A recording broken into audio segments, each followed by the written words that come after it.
इस दुनिया में ऐसे कई सारी महिला हैं जिनकी शादी के 5 साल 10 साल बीत चुके हैं, लेकिन अभी तक उनको बच्चे की सुख प्राप्ति नहीं हो पाती है। वो किसी की भी बात आसानी से मान जाती है। कोई भी उन्हें कुछ भी करने को कहे, वो महिला सबकी बात मानकर उनके बताए हुए अनुसार काम करने लगती है, लेकिन इससे उस महिला को कुछ भी हासिल नहीं होता है, कुछ भी। इसी बात का फ़ायदा उठाकर एक पाखंडी तांत्रिक ने उस महिला को बच्चे का झांसा देकर तांत्रिक ने महिला को दिल्ली जैसे बड़े शहरों में ले जाकर अलग अलग जगहों पर तांत्रिक महिला के साथ 10 दिनों तक दुष्कर्म करता है। वो महिला के साथ आखिर क्या हुआ? क्या वो महिला तांत्रिक से अपनी जान बचा पाई या तांत्रिक के चुंगल में और भी फंसती चली गई? वो महिला के साथ आखिर क्या हुआ? आइए जानेंगे आगे की वीडियो में।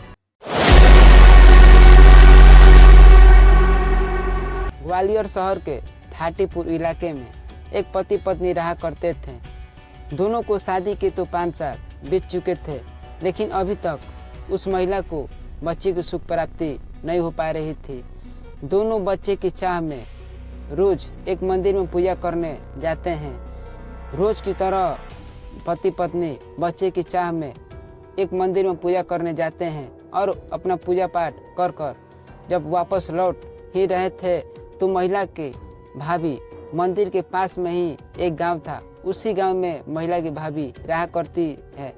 जब पति पत्नी पूजा कर कर वापस आ रहे थे तो महिला की भाभी से महिला का भेंट हो जाता है।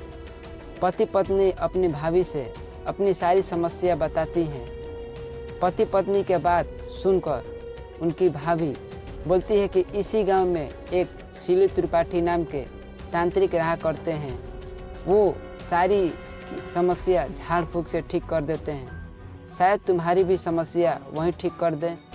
पति पत्नी उस महिला की बात सुनकर अगले ही दिन गांव जाकर शिलू त्रिपाठी नाम के पंडित से भेंट करते हैं और पति पत्नी अपनी सारी बात शिलू त्रिपाठी नाम के पंडित से बताते हैं। पंडित जी दोनों को बात सुनकर महिला की बच्चे का प्राप्ति का गारंटी भी दे देते हैं। इसके बाद त्रिपाठी जी दोनों को कुछ उपाय बताते हैं। पति पत्नी वो उपाय पूरा भी कर लेते हैं, लेकिन इससे बच्चे की प्राप्ति में कोई भी सफलता हासिल नहीं हो पाती है।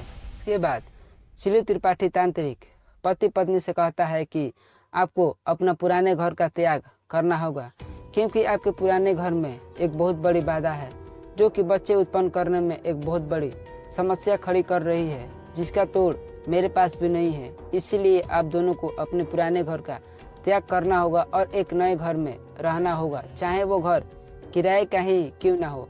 पति पत्नी तांत्रिक की बात मानकर अपने पुराने घर को छोड़ देते हैं और कॉलोनी में एक किराए का मकान ले लेते हैं और वहाँ रहना शुरू कर देते हैं। तांत्रिक स्वयं किराए के मकान में जाकर पति पत्नी के साथ तंत्र क्रियाएं करना शुरू कर देता है।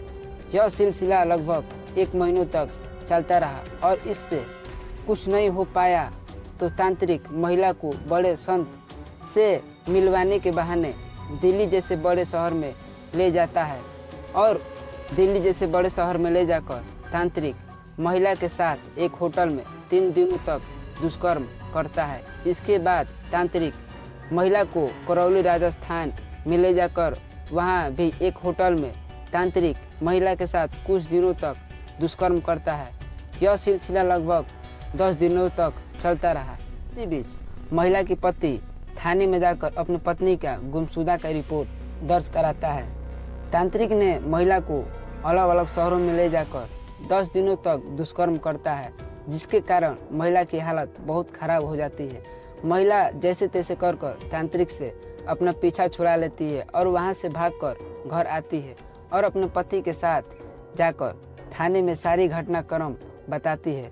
खैर वो महिला तो जैसे तैसे कर अपना जान बचा ली, लेकिन आज के समय में ऐसे कई सारी महिला है जिसे बच्चे की सुख प्राप्ति नहीं हो पा रही है, जिसके कारण ऐसे पाखंडी तांत्रिक के चुंगल में फंसकर अपना इज्जत और अपना जान दोनों ही गवा बैठती है। मैं राजा कुमार आप लोगों से हाथ जोड़कर विनती करता हूँ कि अगर आपके भी घर में ऐसे ही समस्या है, अगर आपके भी घर में ऐसी महिला है जिसे बच्चे की सुख प्राप्ति नहीं हो पा रही है, तो आप लोग ऐसे पाखंडी तांत्रिक के पास ना जाकर किसी अच्छे अस्पताल में जाकर अच्छे से इलाज कराएं और दूसरों को भी यही सलाह दें। इससे आप भी सेफ रहिएगा और आपके साथ कुछ बुरा भी नहीं हो पाएगा। मैं मिलूँगा आपसे अगले वीडियो में, तब तक के लिए जय हिंद, जय भारत।